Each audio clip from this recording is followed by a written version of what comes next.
तो ये सुनिए आप। तो मैंने अभी अभी आपको क्या बताया मैं समझा देता हूँ। स्क्रीन शेयर कर लेता हूँ पहले तो। ये लीजिए।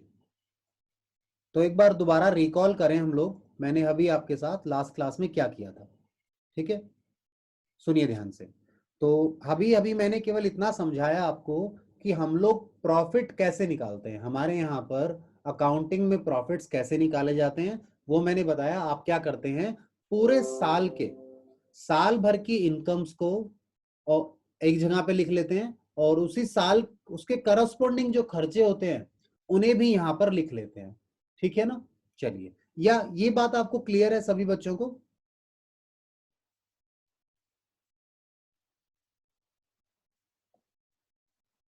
एक बार मुझे बता दीजिए अगर ये चीज क्लियर है तो मैं आगे चलना चाहूंगा। Yes sir. तो एक छोटी सी बात कि साल भर की हम प्रॉफिट या लॉस कैसे निकालते हैं, ये मैंने एक आइडिया दिया आपको। उसके बाद एक और आइडिया देना है आपको, इसी के साथ एक और कंक्लूजन किया था हम लोगों ने, ये कि सेल्स को हम हमेशा सेल प्राइस पे दिखाते हैं और कॉस्ट को कॉस्ट पे दिखाते हैं। सेल्स को हम इनकम मानते हैं, सेल्स को कौन सी सेल्स को, गुड्स के सेल्स को इनकम मानते हैं। ठीक है, गुड्स बेचते हैं। ठीक है, और जो गुड्स आपने खरीदे थे उसकी कॉस्ट को हम कॉस्ट मान लेते हैं। यहाँ ये टॉपिक है, वैसे आगे आएगा मेरे पास दोबारा ये। ठीक है, अकाउंटिंग इक्वेशन में आप जरूर अलग अलग कर रहे हैं, जो आपका अकाउंटिंग वाला है ना। ठीक है, सुनिए मेरी बात ध्यान से। जो अकाउंटिंग इक्वेशन वाला चैप्टर है ना आपका, अभी मैं आपको अगर आगे ले चलूं थोड़ा सा, जो अकाउंटिंग इक्वेशन वाला चैप्टर है, इक्वेशन जो है, यहां पे आप क्या कर रहे हैं, यहां पे आप प्रॉफिट या लॉस कैसे निकाल रहे हैं, ट्रांजैक्शन वाइज निकाल रहे हैं। आप देख रहे होंगे प्रॉफिट या लॉस जो है वो आप ट्रांजैक्शन वाइज निकाल रहे हैं हमारे यहां पर अभी। ठीक है, निकाल रहे हैं नहीं निकाल रहे, किसी को याद हो तो?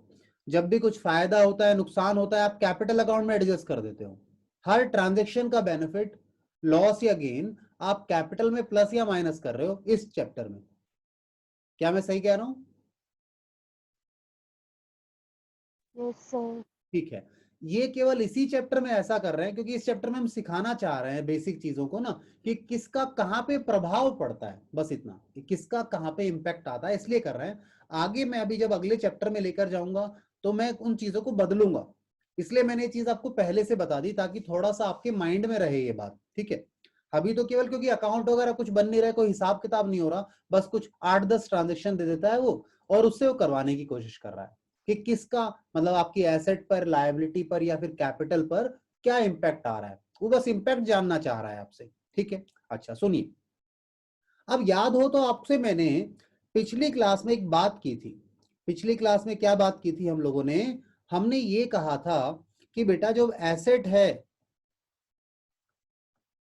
ठीक है, एसेट को आप खर्चा नहीं मानते, आप एक्सपेंस नहीं मानते, एसेट को क्या मानते हैं आप? अगर एक्सपेंस मानते अकाउंटिंग इक्वेशन में तो क्या करते, कैपिटल में जाके माइनस नहीं कर देते? पर करते थे क्या? नहीं करते थे ऐसा। जब भी एसेट खरीदते थे तो आप इक्वेशन में इधर लिखते थे, एसेट साइड में लिखते थे।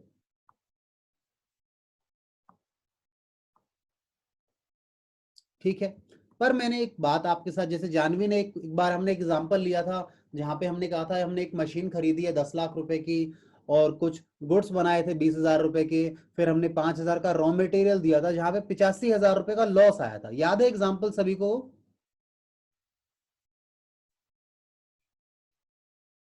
2-3 दिन पहले एग्जाम्पल किया था ना आपके साथ।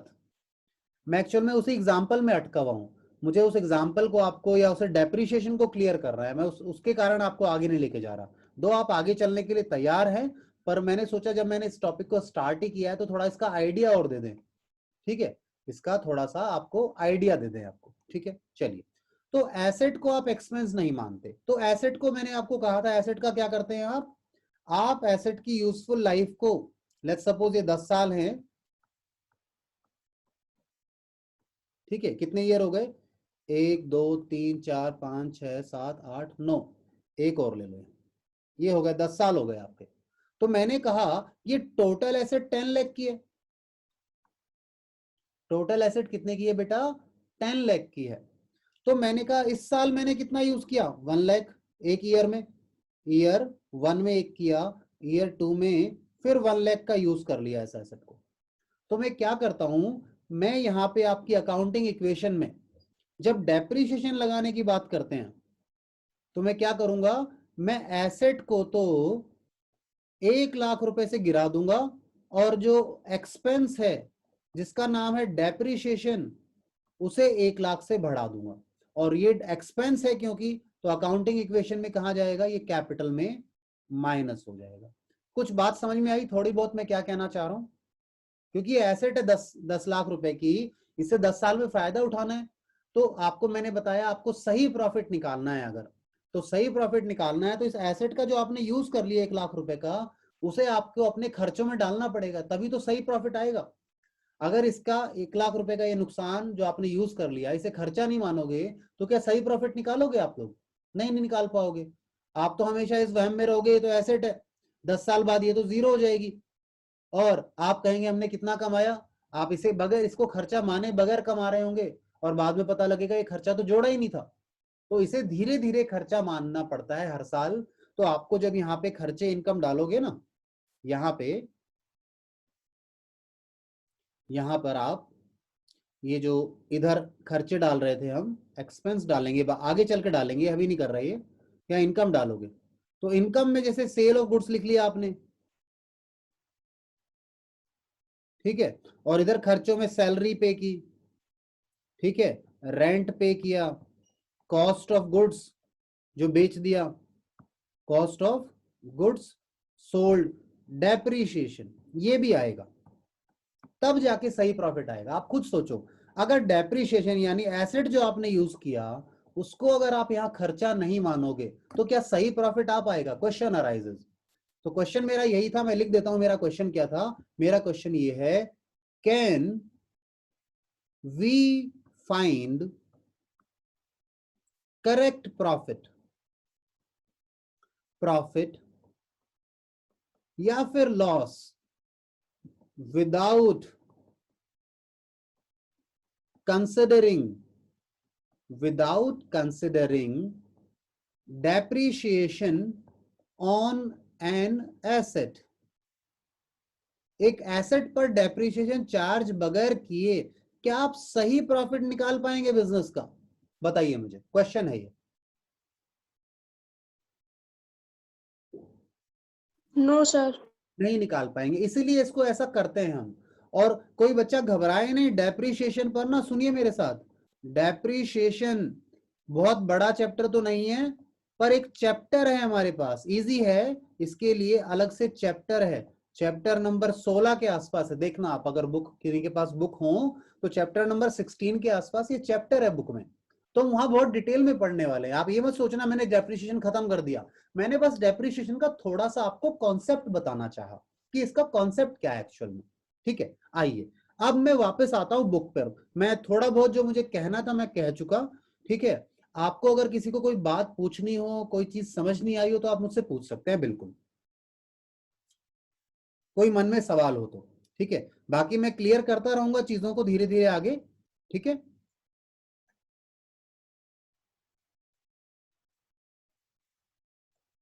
चल सकता हूं आगे मैं अब? Yes sir. ठीक है, तो मैं आगे चलता हूं। मैं अब आपको क्वेश्चन पर लेकर जा रहा हूं वापस, क्योंकि मुझे ये वाला पॉइंट क्लियर करना था। और आइए जी, हम क्वेश्चंस पर चलें।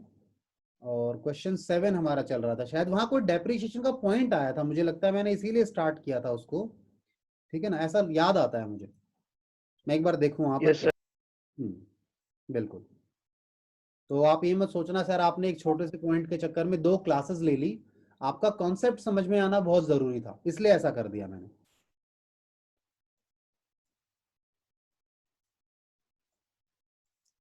और किसी को अगर समझ नहीं भी आया हो तो वो भी बिल्कुल घबराए नहीं, इस पर हम और आगे चर्चा करते रहेंगे, बार बार चर्चा करेंगे। ठीक है, बस आप बता देना जब समझ नहीं आया हो किसी को कि सर ये समझ नहीं आया, दोबारा बता दो। ठीक है, मैं पक्का बताऊंगा आपको।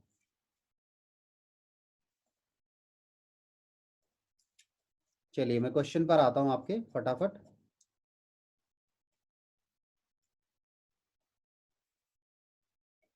आगे चलेगा।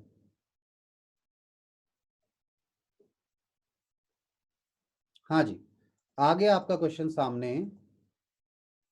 हाँ, ये पॉइंट नंबर एम था जिसके कारण मैं आपको वहां घुमाने ले गया, इतने 2 दिन परेशान कर दिया मैंने आपको, ठीक है ना। इस पॉइंट के कारण, ये जो था ना एम, इसके कारण मैंने आपको परेशान किया। एक्चुअल में मुझे बताना था इसका ट्रीटमेंट क्या होगा, ठीक है ना।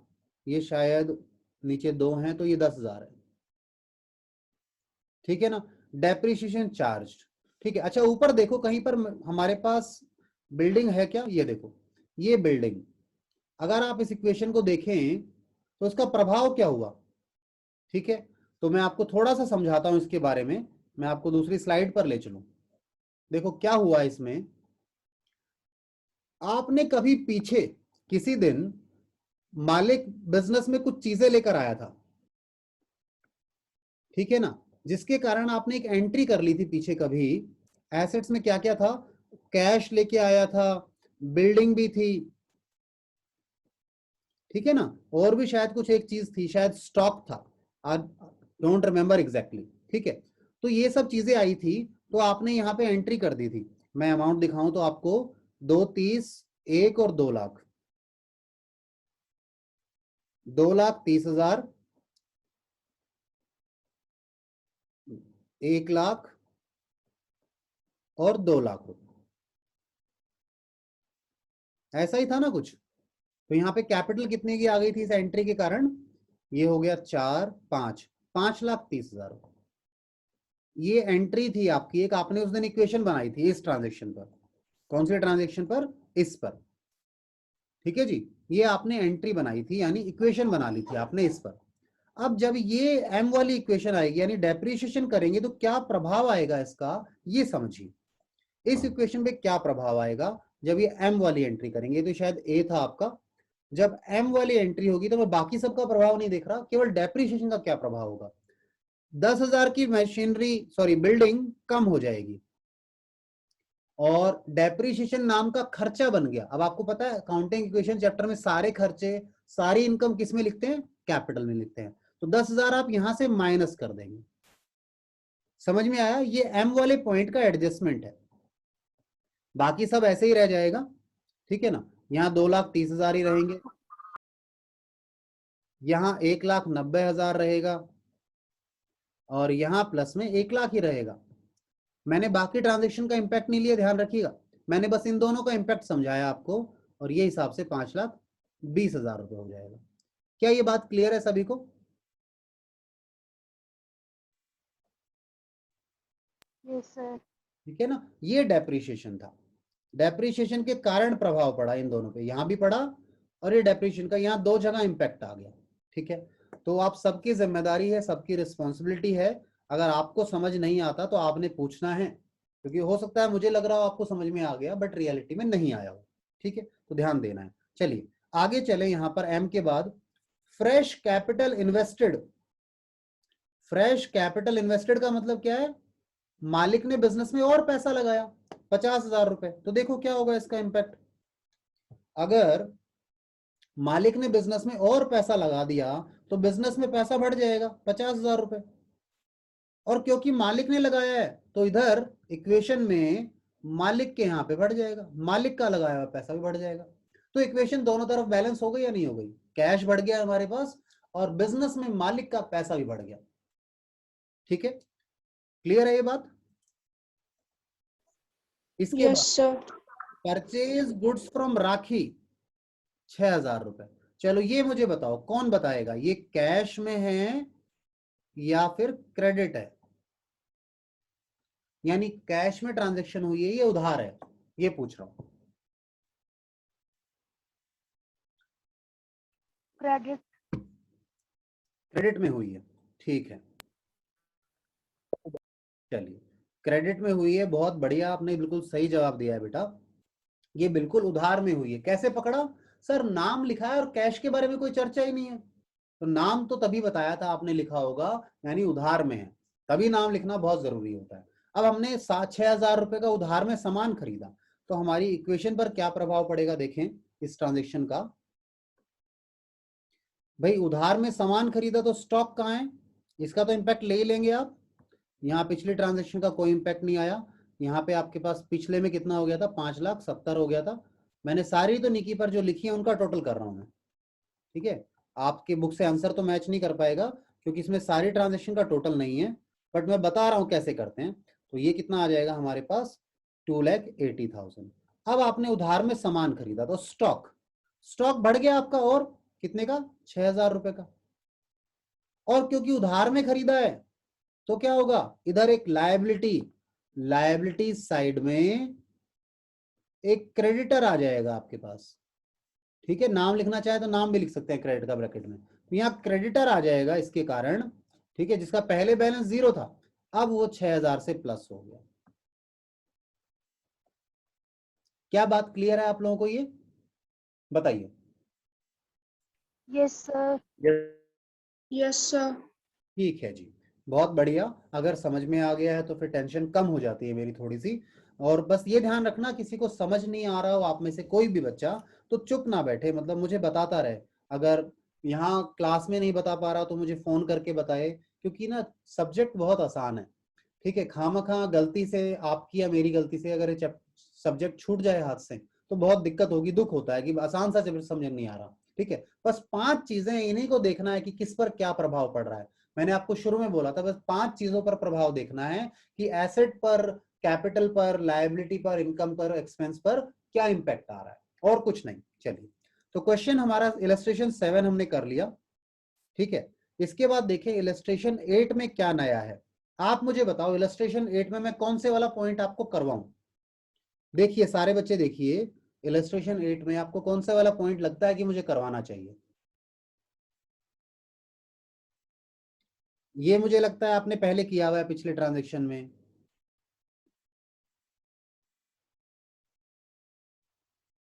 ये शायद कोई करवाना चाह सकता है, और हो सकता है कोई इसके लिए भी बोल दे। तो 2 या 3 या 4 में से किसी का कोई डाउट हो सकता है। पहले वाला तो मुझे लगता नहीं है, मुश्किल होगा, ठीक है। फिर भी हो सकता है किसी का पहला भी डाउट है, तो मैं बिल्कुल कराने को तैयार हूं, करें इनको सबको। चलो ये क्वेश्चन कर लेते हैं पूरा, ठीक है ना। एक इलस्ट्रेशन आपके साथ कंप्लीट करते हैं, क्योंकि इलस्ट्रेशन आपके साथ मैं करता ही नहीं, आप खुद कर रहे होते हैं। चलिए, तो 50 और 20 से हमने बिजनेस स्टार्ट किया। आइए अपना इलस्ट्रेशन स्टार्ट करते हैं। इलस्ट्रेशन 8, ठीक है, वही assets is equals to capital plus में लायबिलिटी। पहला ट्रांजैक्शन, पहले ट्रांजैक्शन का इंपैक्ट देख रहे हैं अब हम। पहला ट्रांजैक्शन आप लिखेंगे, आपके पास, या पहला नीचे लिखता हूं, यहां लिखता हूं मैं, पहला ए था ना ये, ठीक है। यहां मैं कैश लिख लेता हूं और यहां मैं गुड्स लिख लेता हूं। तो हमारे पास 50,000 का कैश मालिक लेकर आया, प्लस 20,000 के गुड्स लेकर आया। तो दोनों के कारण क्या हुआ, कैपिटल बढ़ गई, कितने से, 70,000। चलिए, अब यहां पे आप बी वाली इक्वेशन लिखेंगे, ये आपकी न्यू इक्वेशन है, यानी एडजस्टमेंट के बाद इक्वेशन क्या है जी, ये आपने लिख दिया। पहले ट्रांजैक्शन में तो सेम ही आती है क्योंकि एक ही चीज है, कुछ प्लस माइनस होना ही नहीं है उसमें से। बी वाला ट्रांजैक्शन देखें, पहला तो समझ में आ गया ना सबको। Yes sir. अब बी वाला ट्रांजैक्शन देखो, आपने क्या खरीदे, गुड्स खरीदे हैं। 15,000 के तो नगद में खरीद लिए, और 10,000 के उधार में खरीदे, यानी गुड्स तो टोटल कितने के खरीद लिए, 25,000 के। आइए देखें इसका इंपैक्ट। गुड्स आपके पास टोटल में आ गए जी 25,000 के, 15,000 तो नगद में खरीदे और बाकी उधार में खरीदे, तो यहां लायबिलिटी बढ़ जाएगी, कितने से, 10,000 से। अब देखो एक बैलेंस करके देखें, बराबर आ रहा है क्या दोनों तरफ। इधर 35 यस आ गया, इधर प्लस में 45, इधर कुछ नहीं हुआ 70, और प्लस में 10। इधर 80,000 है हमारा, और इधर भी 80,000 है। तो इक्वेशन के कारण इसे क्या बोलेंगे, न्यू इक्वेशन। ठीक है बेटा। अब इसके बाद सी नंबर की ट्रांजेक्शन देखें, सी का क्या इंपैक्ट आएगा। आई बिलीव समझ में आ रहा है सभी को। Yes. हाँ बच्ची है एक, चलिए आइए आइए अब थर्ड नंबर के ट्रांजेक्शन पर आ जाइए। कहता है 24,000 रुपए के गुड्स थे, मतलब जिनकी 24,000 के गुड्स यानी जिनकी कॉस्ट कितनी थी, 24,000 रुपए, वो हमने सेल कर दिए यानी सोल्ड कर दिए एट 33.33% प्रॉफिट। 1/3 का मतलब वही होता है ना, 0.33। Half of the payment received in cash. Sir क्या कह गए, समझ ही नहीं आया, कोई दिक्कत नहीं, अगर समझ नहीं आए बात तो हम क्या बनाएंगे, वर्किंग नोट। आइए मेरे साथ, वर्किंग नोट देखिए। एक कॉस्ट ऑफ गुड्स सोल्ड, कितने रुपए का सामान था बताइए, कॉस्ट क्या थी, 20,000 थी शायद, 20 ही था ना, 24,000। 24। सॉरी 24,000 थी जी कॉस्ट, बच्चे बता रहे हैं। ये लीजिए 24,000 प्लस में प्रॉफिट। अब देखो मैथ्स कितना है इसका, आपने प्रॉफिट कितना है, 24,000 का कितना परसेंट है, 33/1/3, ठीक है, डिवाइडेड बाय 100, परसेंटेज ऐसे ही निकालते हो। ठीक है, तो आई बिलीव आपको ये आता है नहीं आता, किसी बच्चे को कैसे सॉल्व करते हैं इसको, किस किस को आता है, मेरे को आता है, ठीक है। जी अगर किसी को ये नहीं आता तो इसका मतलब क्या है, कोई बताएगा मुझे, इसका मतलब है 100/3। ठीक है, तो ऐसे भी लिख सकता है कोई बच्चा इसे। ठीक है, 100/3 और नीचे एक और 100 है। ठीक है, ये वाला 100, ये तो इसका लिखा 33 का, तो ये 100 यहाँ पे मल्टीप्लाई हो गया। ठीक है, और कोई ऐसे ना करना चाहे, कोई ऐसे करना चाहता है, 24,000 मल्टीप्लाइड बाय 33.33/100, तो वो भी सही है। तीनों में से कोई भी ऑप्शन यूज कर लो, आपकी इच्छा है। ठीक है, कुल मिला के आपने 24,000 के 3 हिस्से करने हैं। अगर मैं शॉर्टकट में बात कहूं तो देखो, आपने 24,000 के 3 हिस्से किए, 8 दिए 24, 8,000, तो प्रॉफिट कितना हो गया, क्या ये बात क्लियर है सभी को। ठीक है, चलिए, तो ये बात अगर आपको समझ में आ गई तो अब हम आगे चलें। तो सेल प्राइस क्या हो गया,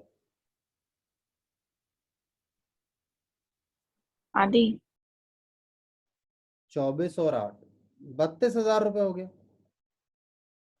ठीक है, 32,000 रुपीज हो गया आपका क्या, सेल प्राइस। अब उसमें क्वेश्चन ने आगे क्या कहा है, क्वेश्चन ने कहा है हाफ पेमेंट जो है वो अभी रिसीव हो गई, यानी आपने जो सामान बेचा, जो आपने सामान बेचा है ना, उसका कुछ पैसा तो आपको तुरंत मिल गया, बाकी अभी नहीं मिला, तो बाकी उधार में बेच दिया, डेटर बन जाएगा आपका। क्या मेरी बात समझ रहे हैं, सुनिए, इसका 50% तो आपको अभी कैश में मिल गया, कैश मिल गया, बाकी 50% क्या है आपका, क्या बन जाएगा, डेटर, क्योंकि आपने कैसे उधार। बेचा, उधार में बेचा है। तो 16,000 रुपए तो अभी आ गए और 16,000 का डेटर। अच्छा डेटर क्या है बेटा, एसेट है ना, क्यों है एसेट, क्योंकि इससे हमने पैसा लेना है, इससे बेनिफिट मिलना है फ्यूचर में, सर एसेट है।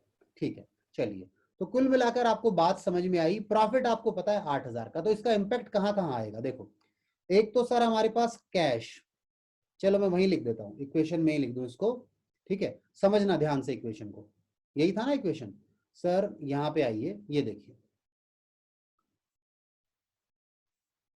ये लीजिए, एक तो सर हमारे पास कैश आ गया 16,000, कोई दिक्कत तो नहीं है किसी को। सब हमारे गुड्स चले गए 24,000 रुपए के, आपके पता हो तो। ठीक है, 24,000 रुपए का सामान चला गया बिजनेस से, और सर 8,000 का ना हमारा प्रॉफिट हुआ है। ठीक है, 8,000 का प्रॉफिट हुआ था, और सर यहाँ पे एक डेटर और बना लो, एक नया एसेट बन गया, कितने का, 16,000 का। जरा चेक करो बैलेंस बराबर आ रहा है क्या, इन तीनों का नेट इफेक्ट 8,000 आना चाहिए। 8 आ रहा है क्या? Yes sir. ठीक Yes, है, sir. तो सबको समझ में आया क्या किया हमने? Yes sir. Yes, sir. तो धीरे धीरे प्रैक्टिस करनी है, कोई जल्दी नहीं है कि एक ही दिन में सब कुछ समझना है, और कुछ समझ नहीं आए तो बार बार पूछना है। Simple logic, simple way to understand. ठीक है, आराम से कीजिए, समझिए, नहीं आए तो पूछिए। अगर 100 बार नहीं आता है तो 100 बार पूछो, मैं बिल्कुल आपकी हेल्प करूंगा। ठीक है, चलिए आइए जी, एक ट्रांजैक्शन और है मेरे पास, उसको भी कर ले, कम से कम कोई एक क्वेश्चन तो पूरा कर लें आपके साथ हम। आइए, तो अच्छा, कोई ये नहीं देखना कि इलस्ट्रेशन तो सर सॉल्यूशन गिवन होगा उससे तो नहीं करा रहे आप। मैं करा भी रहा हूं तो क्या फर्क पड़ता है वैसे तो, ठीक है, बट मैं सॉल्यूशन फिलहाल देख नहीं रहा क्योंकि आपको समझाना है। सॉल्यूशन आप भी ना देखें, जब आप इलस्ट्रेशन करते हैं तो ये मान के चलिए पहली बार जब अगर थोड़ा बहुत आपको कॉन्सेप्ट पता है तो पहले ये मानो ये क्वेश्चन ही है, खुद करके देखो कैसा हो रहा है, फिर बाद में आंसर मिलाना, पहले मत मिलाना। अगर आंसर मिला के करोगे ना तो हमेशा आंसर सही आएगा, क्योंकि वहीं देख देख के कर रहे हैं, कभी गलत होगा ही नहीं। ठीक है, अगला है purchased furniture for office use. Office के लिए हमने फर्नीचर खरीदा। सर ऑफिस में फर्नीचर तो फिर एसेट है। मैंने कहा हाँ एसेट है, तो कैश गया, ठीक है, and for house hold use of Sudhir 4,000। Sudhir कौन है हमारा यहाँ पर? ये है ऑनर, मालिक है, ये ऑनर है। तो ऑनर के घर के लिए कुछ भी खरीदो हमारी तरफ से तो हमने बिजनेस से पैसा दे दिया, हमें नहीं पता उसके घर पे क्या गया, हमारे यहाँ से उसका पैसा कम हो गया। ठीक है, ध्यान रखिएगा, हमारे यहाँ से उसका बैलेंस कम हो जाएगा। तो 6,000 का हमने खरीदा। अच्छा ये बताओ, ये ट्रांजेक्शन जो है ये कैश में है या क्रेडिट में है? पहले ये बताओ, ये फोर्थ ट्रांजेक्शन कैसे मानोगे? Credit. क्रेडिट। क्यों बेटा क्रेडिट मानेंगे श्रेया?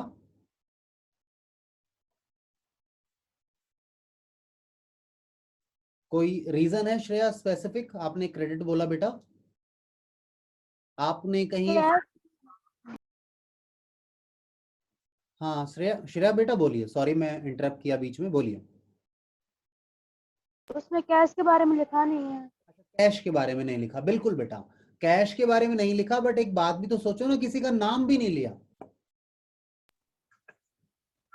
उधार के लिए ज्यादा इंपॉर्टेंट चीज क्या है? नाम हो किसी का, या फिर बोले कि उधार में खरीदा है। देखो, उधार दो ही समय मानना है आपने, या तो उधार कब मानेंगे आप, सुनिए ध्यान से, आप कब मानेंगे कि जो ट्रांजैक्शन है वो उधार में है, यानी ऑन क्रेडिट ट्रांजैक्शन हुआ है, या तो specifically said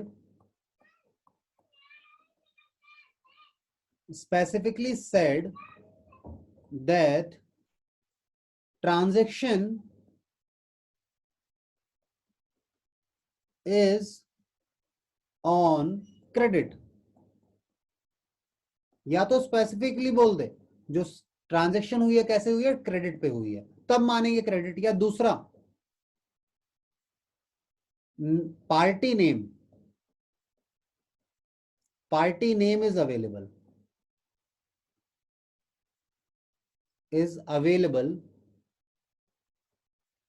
party name is available and no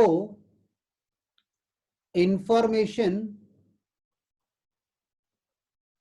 like cash paid। कोई ऐसी इंफॉर्मेशन ना हो, पार्टी का नाम अवेलेबल हो आपको और ऐसी कोई सूचना ना हो कि कैश पे किया है। मान लो ऐसा भी हो सकता है ना, पार्टी का नाम तो दे दे, साथ में ये लिख दे कैश में पे हुआ है, तो फिर तो उधार नहीं ले सकते आप उसको। ठीक है, तो क्रेडिट वाले के लिए ये चीज सोचना। बाकी धीरे धीरे बहुत सारी ट्रांजेक्शन आएंगी, हजारों ट्रांजेक्शन हमने करनी है आपके साथ इस क्लास में, तो धीरे धीरे हमें समझ में आ जाएगी ये चीज। ठीक है, चलिए तो आगे चल सकते हैं यहां से हम लोग।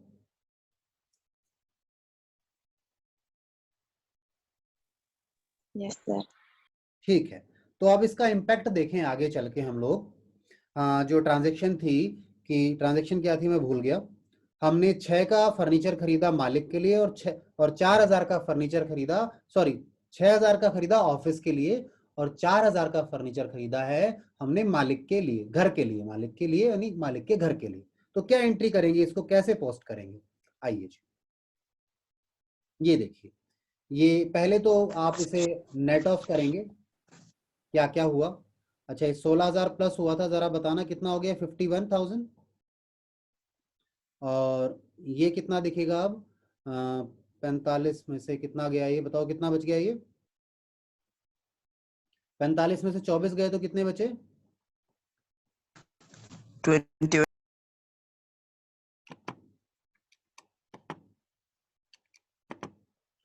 21,000 और इधर 78 और यहां कुछ हुआ नहीं था तो प्लस का 10,000। आइए डी ट्रांजैक्शन देखें, इसका इंपैक्ट क्या है? डी ट्रांजैक्शन का इंपैक्ट देखिए सारे बच्चे। आपने फर्नीचर खरीदा तो सर एक एसेट आ गया आपके पास, और ये एसेट कब बनेगा? जब ऑफिस के लिए, बिजनेस के लिए खरीदा गया। तो बिजनेस के लिए एसेट कितने का खरीद लिया? सॉरी, यहां लिखते हैं इसको थोड़ा सा। हाँ, 6,000 का आपने बिजनेस के लिए खरीदा। आपने पेमेंट कितना कर दिया? सर पेमेंट आपने दो किए, एक तो 6 और एक 4,000, यानी कैश आपके यहां से कितना चला गया? 10,000। ठीक है, गुड्स पे कोई चेंज नहीं आया, डेटर में कोई चेंज नहीं आया। इधर मालिक अपने घर के लिए फर्नीचर खरीद ले गया तो 4,000 का फर्नीचर यहां माइनस हो गया, यहां कोई चेंज नहीं। तो क्या समझ में आया आपको मैंने क्या किया? बताइए जी। तो यहां कितना आ गया? प्लस का 41,000। यहां कितना आ गया? प्लस का 21। ट्रांजेक्शन तो मैंने लिख दिया, अब मैं टोटल कर रहा हूं केवल। ठीक है, इधर कितना आ गया? प्लस का 16,000 और ये प्लस में 6,000 और ये कितना हो गया जी? ये हो गया 74,000 और ये हो गया प्लस में 10,000। तो ये आपकी इक्वेशन बन गई। ठीक है, आप चाहें तो इसके आंसर को देख लीजिएगा बाद में, कोई दिक्कत नहीं है, देख सकते हैं। कुछ समझ में आ रहा है आपने क्या करना है? ये क्वेश्चन मैंने इसलिए करा दिया कि मैंने कभी भी कंप्लीट इलस्ट्रेशन नहीं कराया था, मैं समझाने में लगा हुआ था आपके साथ, तो मैं कहीं एक आध इलस्ट्रेशन भी करा लें बच्चों को। ठीक है, तो कुछ कॉन्फिडेंस लेवल बढ़ रहा है नहीं बढ़ रहा? थोड़ा बहुत बताइए। Yes, sir. ठीक है, तो धीरे धीरे ऐसी मेहनत करते रहेंगे हम लोग और चीजें समझ में आती रहेंगी।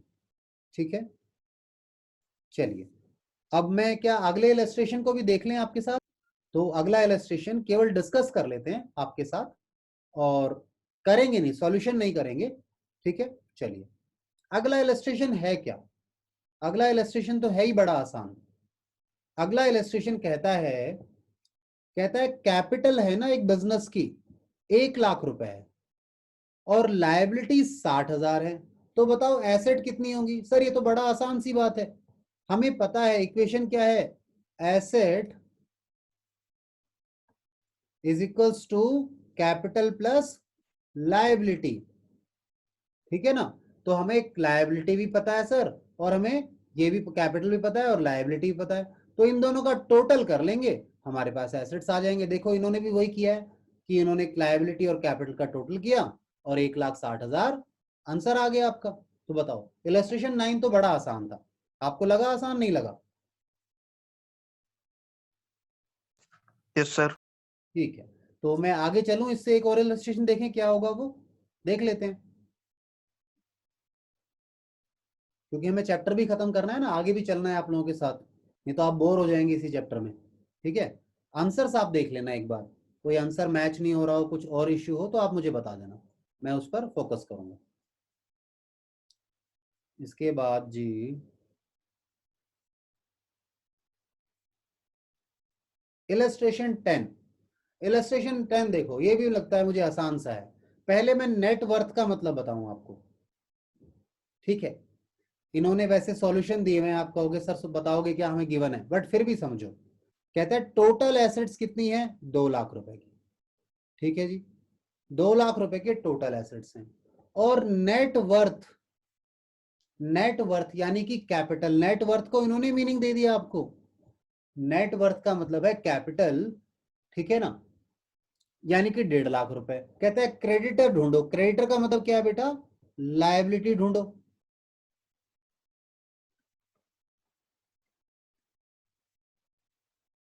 यहाँ पे ना पेन चलता नहीं है मेरा सही से स्क्रीन पे। लायबिलिटी ढूंढनी है तो आप ढूंढ लेंगे, ये इलस्ट्रेशन भी हो जाएगा इजीली। अकाउंटिंग इक्वेशन पर बेस्ड था ये इलस्ट्रेशन। हो जाएगा क्या इलस्ट्रेशन 10? Yes sir. ठीक है, इलस्ट्रेशन 11 पर आ जाओ मेरे साथ। आंसर नहीं देखते हैं इस बार से, ऐसा करेंगे, आंसर देखने से गड़बड़ हो जाती है। आप भी मत देखिएगा, मेरे साथ साथ स्क्रीन पर देखो केवल।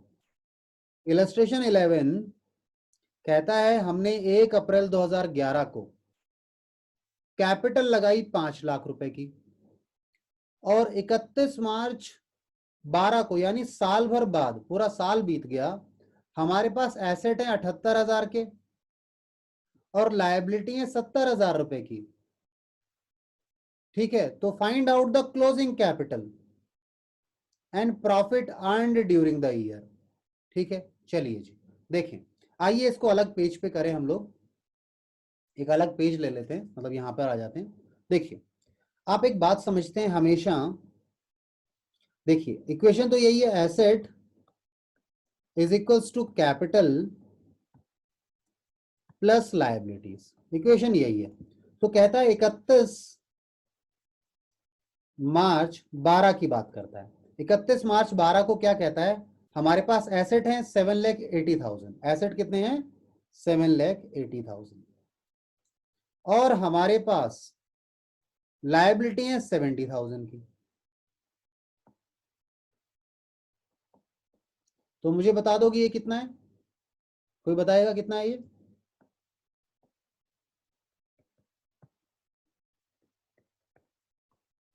सब्ट्रैक्ट करेंगे।